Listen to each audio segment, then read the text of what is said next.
Today, we up here at Upton. You tune in to On the Ropes Boxing Conversations with Lorenzo Truck Simpson. What's good, big dog? What's up? What's up? Man, let's jump right into it, man. I want to talk about the fight, man. Very impressive performance. Coming off the fight with Rafael Garcia, first round knockout. Started out jabbing, going to the body, then a flurry of uppercuts, man. What was the training process for this fight? We was getting ready for anybody. I was just working hard, training very impressive professional fighters. And I was in camp for very long for this last fight. Now, one of the things from the fight previously was talked about was not going to the body enough. Well, was that more of a focus going into this one? Because I noticed that you really worked the body, and from that's when you got into the flurries of the uppercuts. Yeah, I kind of feel like it was just because I didn't go to the body last time when I was supposed to. But I was very more calm this time. So I always go to the body, so I was calm and I just did what I knew, and I went to the body, landed a good headshot. Now, what was Coach Kenny and Coach Calvin's impression of your performance of the first round knockout? They was very happy because if anybody don't know the talent I got, they will, because they didn't see me since I was 7 years old. So they know what I possess and they know the power that I possess. They just know if I'm calm that nobody can beat me.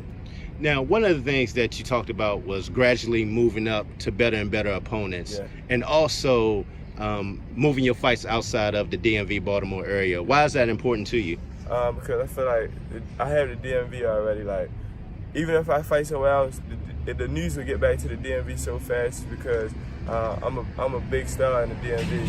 So I just want to take over the rest of the country and then hopefully the world. Now, currently this weekend, your friend Devin Haney became, over the fight weekend, he became the headliner. Did you get a chance to talk to him about that experience? Yeah. I talk to him every day. I think I'm gonna go out there, train with him a couple of weeks. But I talk to him every day. That's one of my closest friends in the boxing game. But yeah, I talk to him. He loves the DMV. Yeah. Now, talk about. Did you get a chance to talk to him about the recent signing with him to the zone? I've been talking before he even signed to him. Me and him been in conversations about it.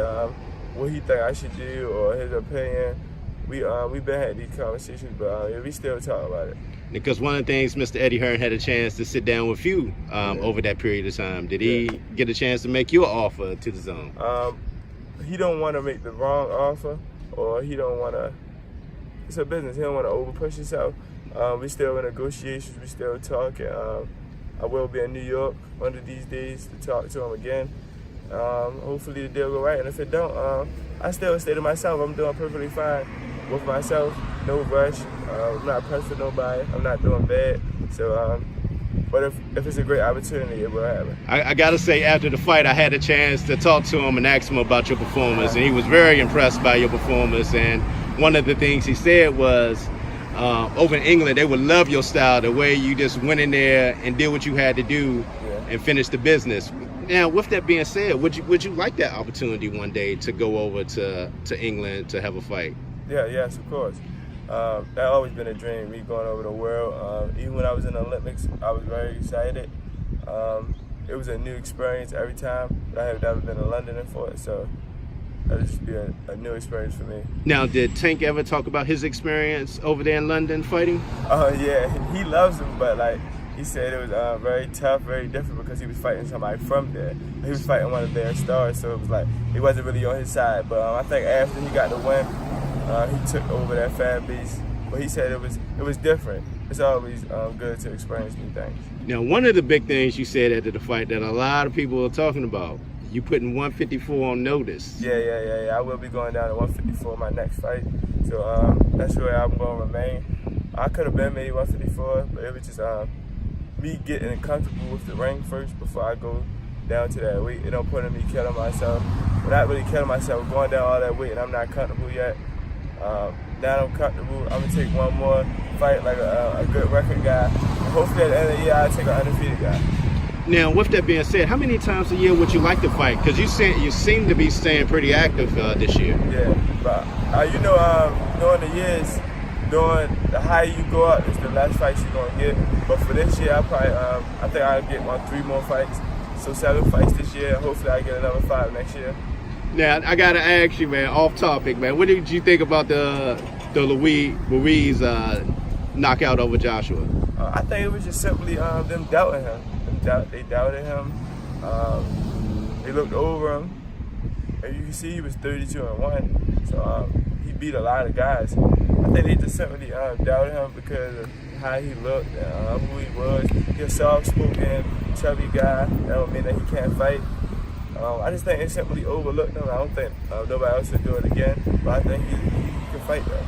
Now, how does it make you feel like when you hear like I guess analysts, you know, make their like, okay, for example, like Stephen A, what he said about Louise. How do boxers take that? I don't think that was. I mean, if you want to be honest, it was the truth. Yeah. It was definitely the truth. But I don't think it was the. I don't think it was the right timing, or I don't think it was the right timing because it's probably one of the biggest things that ever happened to him in his life. I don't think that was a good time to say that to him because at the end of the day, he still beat the champ. He ain't just beat him. He knocked him out in the 7th round. He TKO'd him. So I don't think that's not his fault. That's what he came to do. So I don't think that was good to say that to him. But it was true. Now, it's kind of interesting because I remember that night you got asked a question about sparring, and you know they had asked you about sparring of different champions. During that time, they asked about Jared and said, "Did you hang with him?" You got a chuckled about it. Yeah. Does that irritate you because you spar with many champions all the time? I just think it's when they feel like you're young, or they feel like they ain't seen you yet, or you're not in world championship fights, or you're not in a contender fight. You're not up there. Or you're not one of them guys. But soon they will see. I kind of like that stuff. Enjoying making people believers. Time will only tell. Oh, speaking of that, man, what was the inspiration behind the ring song that night? That was one of my songs that I began to training. So I just like to fight to feel like I'm training because I spar very well. So. I just got cut. I like that song. It keeps me hyped, so it woke me up. Let me ask you: do you ever get a chance to meet any of the artists of the songs that you come out to?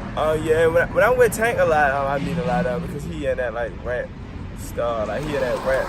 Like, you know how there's certain stars, but he cool with a lot of rappers. So yeah, I meet him up. But I haven't met the baby.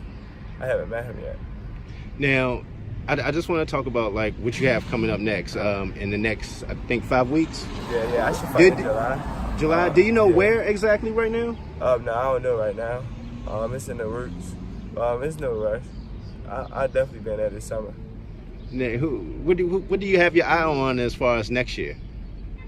A lot of guys. It depends. Weights change. People go up. Some people come down. Anything. I'll be a contender. What do you think about the activity that's going on in the 154 right now? I mean, it was a drastic change with Hurd losing, but I think Hurd gonna move up because he's kind of big. But I don't see nothing wrong with it. And I think recently Harris just got to get pulled out. Right? Yeah, he hurt. I think he got to get surgery. Yeah, I mean, Charlo mad because he lost. That's all I say, man. He mad that he lost. Took him like he lost. Hey, it's boxing. Now the last question, man, while I got you on the roundup, man, it's the merchandise, man. Yeah. Got some real official gear, man. It's coming soon. You gotta let me know, man, because I definitely want to support. Definitely want to support. Show my support and buy the gear, man. Yeah, appreciate it. And man, I appreciate your time as always, man. Always love, man. Thanks. Appreciate it, big dog. You're looking at the future world champion, man, the face of boxing right here, Lorenzo Trunk Simpson. On the Ropes Boxing Conversations. We out.